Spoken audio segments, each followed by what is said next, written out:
Perry done with Meghan Markle and Prince Harry after they didn't pay back a $14 million loan? When Tyler Perry opened the doors of his Beverly Hills mansion to Prince Harry and Meghan Markle back in early 2020, he probably expected gratitude, friendship, and maybe the occasional thank you text. What the billionaire media mogul apparently did not expect was to become an unsecured creditor in what some are calling the most expensive royal exit in modern history. According to reports now circulating through multiple outlets, Perry allegedly loaned the couple $14 million, and the response he has received in return is silence, ghosting, and the unmistakable sound of a phone that never rings back. An insider speaking to the Globe put it bluntly, and the quote deserves to be heard in full. He's saying he's finished. He's done. He's done everything in his power to help them. The problem is they would not call him back. Those words carry a particular sting when you consider that Perry was among the first to welcome the Sussexes to American soil, offering them not just a roof over their heads but the kind of A-list legitimacy that money alone cannot purchase. The man who built a billion-dollar empire from nothing, who turned media into a cultural institution, who owns one of the largest film production studios in the country, has apparently hit his limit with the Duke and Duchess of Sussex. So, yeah, the story continues that they are going broke and that they're now deep in trouble with former bestie Tyler Perry because they can't pay back a secret $14 million loan. This is not merely a story about an unpaid debt, though $14 million is certainly nothing to dismiss. This is a story about what happens when your last remaining Hollywood ally decides that enough is enough. Perry represented something the Sussexes desperately needed when they arrived in California with grand ambitions and burning bridges behind them. He represented acceptance from Black Hollywood, credibility in the entertainment industry, and proof that powerful people believed in their vision. If the reports are accurate, and that relationship has now soured beyond repair, the Sussexes may find themselves more isolated than they have been at any point since leaving the United Kingdom. And the question everyone should be asking is simple but uncomfortable. Namely, who else is still willing to take their calls? The warning signs about the Sussex financial situation did not emerge yesterday or even last year. Back in 2024, a French television program titled Harry and Meghan Royal Business conducted what amounted to a forensic audit of the couple's income and expenses, and the conclusions should have set off alarms in Montecito. The documentary meticulously calculated the Sussexes' known revenue streams against their lifestyle costs, and the math was not encouraging. Even using the most generous estimates for their Spotify and Netflix contracts, even assuming they received every dollar at the top of reported ranges, the documentary concluded that the couple could sustain their current lifestyle for approximately 2 decades before the money runs out completely. 2 decades might sound like a comfortable runway until you remember that Harry is now in his 40s, Meghan is in her early 40s, and they have 2 young children who will need education, security, and support for decades to come.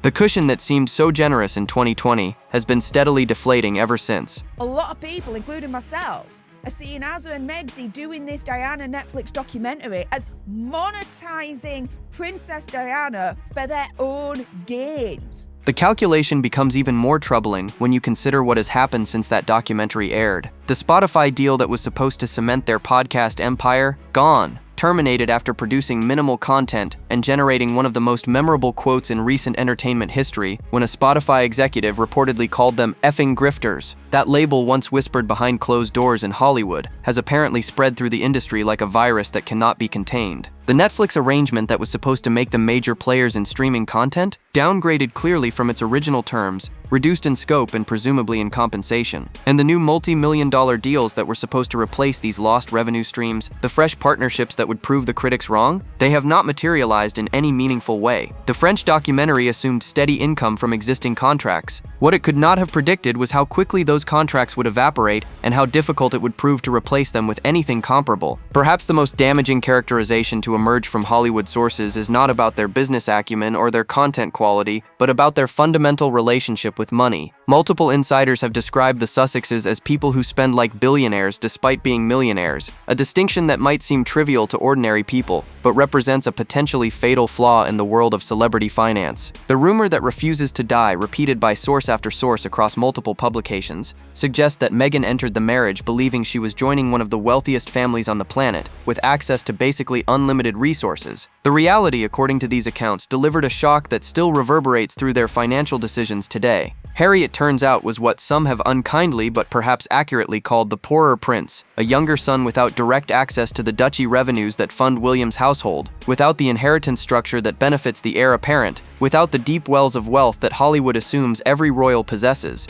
Prince William, however, and I can believe this, is said to be furious at the idea of Princess Diana's life being revisited for commercial gain, particularly with Megxie poised to play a central role behind the scenes. This misunderstanding about royal finances appears to be widespread in American entertainment circles, where people assume that being a prince means having unlimited access to crown jewels and treasury funds. The reality is far more complicated and far less glamorous. Younger royals, particularly those who step away from official duties, do not simply receive a monthly stipend from some magical royal bank account. They must make their own way, fund their own lifestyles, and manage their own financial futures without the institutional support that comes with being a working member of the firm. The persistent spending patterns tell their own story about expectations versus reality. The Montecito mansion, the security details, the staff, the wardrobes, the travel, the events, the entire infrastructure required to maintain a quasi-royal existence in California requires resources that must come from somewhere. When the income fails to match the outflow, when the contracts dry up faster than new ones can be signed, when the phone calls from potential partners become increasingly rare, the math eventually catches up with even the most optimistic projections. The numbers associated with maintaining the Sussex lifestyle would make most financial advisors reach for anxiety medication. Their Montecito estate, purchased for $14.7 million, comes with mortgage payments that alone consume a major portion of any reasonable annual income. Add security costs, which by various estimates run into the millions annually, and you reach the reported figure of $3 million per year just to keep the lights on and the gates protected. That is $3 million before groceries, before staff salaries, before wardrobes, before travel, before the charitable foundation, before any of the lifestyle expenses that the Sussexes have shown no inclination to reduce. The Montecito property itself has become what one observer aptly called a gilded cage, a beautiful prison of their own making that they cannot easily escape without admitting defeat. Selling the estate would generate headlines about financial desperation. Downsizing visibly would confirm every negative story that is circulated about their situation. Staying put requires continuing to pay for a lifestyle that may exceed their means. There is no clean exit from this particular trap, only various degrees of uncomfortable adjustment. Then there is the staff situation, which tells its own story about the internal dynamics at Sussex headquarters. Reports indicate that nearly 25 employees have departed over the past few years, a turnover rate that would alarm any human resources professional. Each departure represents not just a loss of institutional knowledge and operational continuity, but actual financial cost. Severance packages, recruiting expenses, training time, the inefficiencies of constant transition, all of these drain resources from an organization that apparently cannot afford the hemorrhaging. The official response to reports of financial difficulty has been categorical denial. A royal representative told reporters that claims about the Sussexes struggling financially are categorically untrue, but denials only carry weight when the observable facts support them, and the observable facts paint a picture that seems difficult to reconcile with comfortable prosperity. The staff departures, the downgraded deals, the apparent isolation from former allies, the reports of seeking loans from wealthy friends, the lack of any new major partnerships, all of these details create a pattern that mere denial cannot easily dismiss. While the commercial enterprises struggle, the charitable arm of the Sussex operation has attracted its own troubling attention. Archewell Foundation, which was supposed to represent the couple's philanthropic vision and provide a platform for their humanitarian work, is reportedly under scrutiny for what observers have characterized as ballooning expenses and potential financial discrepancies. The details remain somewhat murky, as foundation finances often do until formal investigations occur. But the mere existence of serious questions about charitable operations represents a major reputational risk. The irony of a philanthropy organization that may be spending more than it raises, that may be consuming resources faster than it can generate goodwill, fits a pattern that extends across the entire Sussex enterprise. Grand announcements followed by underwhelming execution, ambitious visions undermined by operational reality. Good intentions colliding with the hard math of sustainable organizations. Archewell was supposed to be the vehicle through which Harry and Meghan would change the world, or at least demonstrate that their departure from royal life served some higher purpose beyond personal enrichment. Those who study non-profit organizations understand that charitable foundations often serve as early warning systems for broader institutional health. When the foundation struggles, when expenses balloon without corresponding impact, when watchdogs begin asking uncomfortable questions, it frequently signals deeper problems in the overall organizational structure. The Sussex situation may be following this familiar pattern, with Archewell troubles reflecting rather than causing the broader challenges facing their entire California experiment. With commercial ventures failing and financial pressure mounting, the Sussexes apparently reached for what many observers consider their final trump card, namely the legacy of Princess Diana. Reports indicate that Netflix only renewed their partnership, albeit on clearly reduced terms, because Harry and Meghan dangled one irresistible carrot in front of executives. They promised a documentary about Diana, timed to the 30th anniversary of her death in August 2027, a project that would combine royal access, emotional resonance, and guaranteed global interest. The strategy makes a certain cold commercial sense. Diana remains one of the most famous and beloved figures of the 20th century, a woman whose death still generates intense public emotion nearly 3 decades later. Any documentary featuring her son's perspective, potentially including private materials and personal memories, would attract massive viewership regardless of how people feel about Harry and Meghan themselves. From a pure business standpoint, monetizing Diana's legacy represents perhaps the only asset the Sussexes possess that Hollywood cannot easily replicate or replace. But the reported reaction from Prince William suggests that this particular card may come at an enormous cost. According to insiders speaking to Radar Online, William views Meghan's involvement in any Diana project as crossing a deeply personal line and believes that allowing her to shape or profit from his mother's legacy amounts to a deep betrayal. The language is stark, the emotion apparently genuine, and the implications for any future reconciliation potentially devastating. An insider provided context for Harry's perspective on the documentary, explaining that he believes very firmly that telling her story is something he's entitled to do as a son, and that from his perspective, this isn't a project that requires sign-off from his brother. Harry apparently believes that the royal establishment forfeited any moral authority to control how she is remembered when it failed to protect Diana during her lifetime. Whether this interpretation holds up legally, ethically, or commercially remains to be seen, but the battle lines appear clearly drawn. The specific involvement of Meghan is what has reportedly raised William's fury from irritation to something approaching permanent rupture. Whatever commercial arrangements the Sussexes need to survive, whatever debts need paying and lifestyles need funding, using Diana's memory with Meghan playing a central role behind the scenes crosses a boundary that William apparently considers inviolable. The question now becomes whether Netflix will proceed with a project that the future King of England actively opposes, and what blocking that project would mean for the Sussexes' already tenuous streaming deal. The Diana documentary controversy exists within a broader context of doors closing throughout Hollywood. Meghan has reportedly been desperately pitching content ideas to Netflix executives, including holiday-themed programming tied to Valentine's Day and 4th of July, and receiving rejection after rejection. The woman who was supposed to change celebrity content creation, who signed deals worth tens of millions based on her star power and royal connections, apparently cannot convince streaming executives to greenlight basic seasonal programming. Her lifestyle brand, American Riviera Orchard, offers perhaps the clearest window into the gap between Sussex ambitions and commercial reality. Reports indicate the company is sitting on tens of millions of dollars worth of unsold inventory, products that were manufactured in anticipation of demand that has not materialized. The official explanation for this inventory surplus involves plans for global expansion, but the logic collapses under basic scrutiny. As one observer noted, companies like Apple and Amazon started in American garages, conquered their home market first, and only then expanded internationally. Meghan appears to be attempting global domination while failing to achieve domestic viability. The business principle being violated is fundamental, almost embarrassingly basic. You cannot run before you can walk. You cannot expand internationally when your domestic customers are not buying. You cannot claim strategic inventory positioning when your products remain unpurchased on warehouse shelves. American Riviera Orchard was supposed to prove that Meghan could succeed as a businesswoman independent of royal titles and Sussex drama. Instead, it may be proving the opposite, demonstrating that the brand equity she brought to California has depreciated faster than anyone predicted.